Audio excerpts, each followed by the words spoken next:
Good day everyone! So ang topic namin is all about Noli Me Tangere. Ang Noli ay isang nobela na isinulat ng ating bayani na si Dr. Jose Rizal. Pinublish niya ito noong 1887. Ang Noli ang unang isinulat ni Dr. Jose Rizal. So ang nakapaloob sa Noli Me Tangere ay ang pag-aabuso at di pagkapantay-pantay ng mga Spanish Catholic friars at government officials noong kapanahon nila. So, ang Noli Me Tangere ay pinablish ito sa Berlin, Europe. Pinaikli itong NOL sa wikang Ingles na ang Latin word ay touch me not, na galing sa salita ng Diyos. So, ang istorya ay umiikot lang sa paligid ng isang karakter na si Juan Crisostomo Ibarra. Isang binata na bumalik sa Pilipinas noong nakapagtapos siya ng pag-aaral sa abroad. So, sa paglalakbay ni Ibarra, pinuna ni Rizal ang sistemang kolonyal, ang simbahan, at ang malawakang hindi pagkapantay-pantay ng lipunang Pilipino. Ang Noli Me Tangere ay isang mahalagang nobelang Pilipino na nag-uudyok sa Rebolusyong Pilipino laban sa kolonyal na pamumuno ng mga Espanya. Ang Noli Me Tangere ay orihinal na isinulat sa Espanyol, ang wika ng mga edukado noong panahon na iyon. Noong katapusan ng 1884, sinimulan ni Rizal ang pagsulat ng nobela sa Madrid at natapos ang kalahati nito. Natapos niya ang ika-4 na aklat sa amin. Niwa ni Rizal ang pagbabago ng manuscript sa Berlin, taglamig at Pebrero ng 1886. Si Rizal ay nagkasakit at walang pera. Dahil dito, hindi na niya sunugin ang Noli.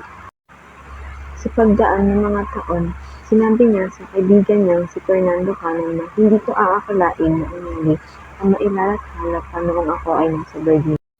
Sugatan, nanghina at nawalan ng pag-asa dahil sa gutom at kakulangan. Sabi ni Rizal, malapit na akong sumuko dahil sa gutom at kakulangan. Ang nobela ay isang malakas na pagpuna sa kolonyalismo ng mga Espanyol at pang-abuso sa mga tao.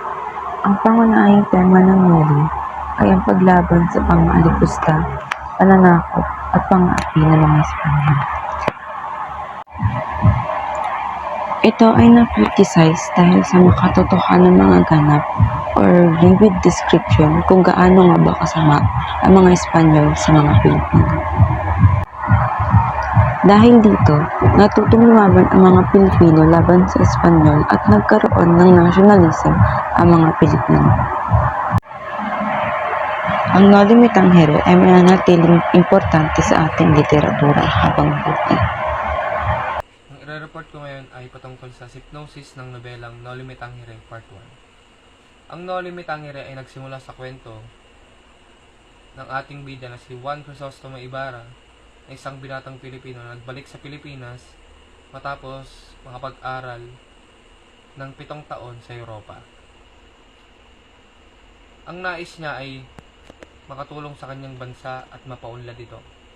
Ngunit, sa kanyang pagbabalik, natuklasan niya ang kawalang katarungan sa kanyang kababayan, sa kanyang bansa, dahil sa pananakop ng Espanya. So, sa last part nito, nagtatapos daw ang Noli Me Tangere sa pagtatransform ni Crisostomo Ibarra from idealistikong binata to revolutionary figure na handang tumulong daw para sa kalayaan at karapatan ng kanyang bansa. So, sa pamamagitan daw ng matingkad na paglalarawan nito sa mga issue sa lipunan, politika at reliyon, ang Noli Me Tangere daw ay isang makapangyarihang pagpuna sa pamamahala ng Espanya noong panahong iyon. At ito rin ay isang malagang reforma at impormasyon para sa Pilipinas. Narito ang huling sipnosis ng Noli Me Tangere. Sa buong nobela, si Ibarra ay nakasalubong ng iba't ibang tauhan na sumasalamin sa iba't ibang aspeto ng lipunang Pilipino sa ilalim ng pamamahala ng mga Espanyol. Ang kanyang paglalakbay ay minarkahan ng sunod-sunod na mga personal na trahedya na nagtatapos sa kanyang halos pagkamatay at desisyon na iwanan ang kanyang mga idealistiko pag-asa para sa reforma. At sa pagtatapos naman ng nobela, napilitang tumakas ni Ibarra para sa bansa. Iwan ang pangarap ng isang mas magandang kinabukasan para sa Pilipinas. At sa pamamagitan naman ng Noli Me Tangere, krinitiko naman ni Jose Rizal ang mapang-aping pananakop ng mga Espanyol, ang kasakiman ng mga pari, at ang malalim na mga kawalang katarungan sa lipunan na sumalanta sa lipunang Pilipino. Nagdulot ang nobela ng madamdamin, nasyonalismo, at nagkaroon ng mahalagang papel sa Rebolusyong Pilipino laban sa mga Espanya. The spirit of Noli Me Tangere tumutukoy sa mga temang nakakulog at mensahe sa nobela ng Noli Me Tangere na Pilipino na manunulat si Jose Rizal. Ang nobela ay nakatakda sa panahon kolonyalismo at ng Espanya. Inilalarawan ng nobelang ito ang kawalan ng katarungan, pag-abuso ng mga na dinanas ng mga Pilipino sa ilalim ng pamamahala ng Espanyol. The spirit of Noli Me Tangere ay sumasaklaw sa mga tao ng tema ng kolonyalismo, relihiyon, edukasyon at panlipunang uri. Ang relihiyon ay isa sa pangunahing tema ng nobela, lalo na ang tiwaling gawain ng simbahan ng Katoliko noong panahon ng kolonyalismo ng Espanya. At bininyag ni Rizal ang pagkukunwari ng president na nangangaral tungkol sa pagpapahalaga ng Kristiyano habang gumagawa ng immoral na gawain at inaabuso ang mga katutubo. Ang edukasyon ay isa sa pinakamahalaga. Dahil naniniwala si Rizal na ang edukasyon ay nagpapalaya sa mga Pilipino. Ang nobela ay sumisid sa paghahati-hati ng uri ng lipunan sa pagitan ng mga mananakop na Kastila at mga katutubong Pilipino. Binibigyan diin ang kanilang mga pakikibaka at pangangailangan para sa mga reformang panlipunan at pampolitika. So, ang Noli, isang mahalagang akdang pampanitikan ng mga Pilipino, ay sumasagisag sa pananaw ni Rizal para sa isang mas magandang Pilipinas, malaya mula sa kolonyal na pang-aapi, katiwalian at hindi pagkapantay-pantay sa lipunan. Is ang emotional reaction.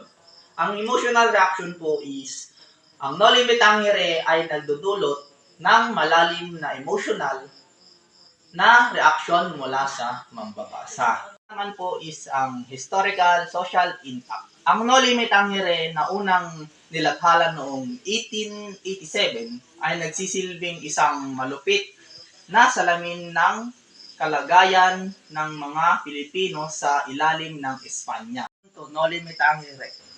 Ang Noli Me Tangere ni Jose Rizal ay may malalim na epekto sa kasaysayan, lipunan at literatura ng Pilipinas. Ang nobelang ito ay hindi lamang isang obra pampanitikan kundi isang mahalagang bahagi ng kasaysayan ng buong bansa na nagsisilbing gabay at inspirasyon sa pakikibaka para sa kalayaan mula sa kolonyalismong Espanyol. Emosyonal na reaksyon. Maraming mamabasa ang naapektuhan sa lalim ng nobela. Ang mga pagsubok na dinaranas ng mga pangunahing tauhan. Partikular, sina Ibarra at Maria Clara, na nahihirapan sa ilalim ng mapangaping sistema ng lipunan, ay nagpapakita ng empatya at pagkabigo. Ang mga trahedya na ganap sa ilang mga karakter ay isang masidhing kritisismo sa isang lipunan na nagpipigil sa pag-unlad at katarungan. Sa makabagong panahon, ang Noli Me Tangere ay patuloy na may kahulugan. Hindi lamang bilang isang dokumentong pangkasaysayan, kundi bilang isang walang panahong komentaryo sa mga panganib ng katiwalaan. hindi pagkakapantay-pantay at pang-aabuso ng kapangyarihan. Nananatili itong isang malakas na panawagan sa pagbabago sa lipunan, na may kaugnayan sa anumang lipunang nakakaranas ng mga katulad na issue. Sa kabuuan, ang nobela ay nanghihikayat sa pagmumuni-muni sa nakaraan, habang hinihikayat ang mga mambabasa na harapin ang mga hindi pagkapantay-pantay sa kasalukuyan. Ang unang edisyon ng No Limit Tangere na inilathala sa Berlin noong 1887 ay isang mahalagang artipakto dahil ito ay nagpasimula ng isang revolusyon at nagpaigting ng pambansang kamalayan ng mga Pilipino.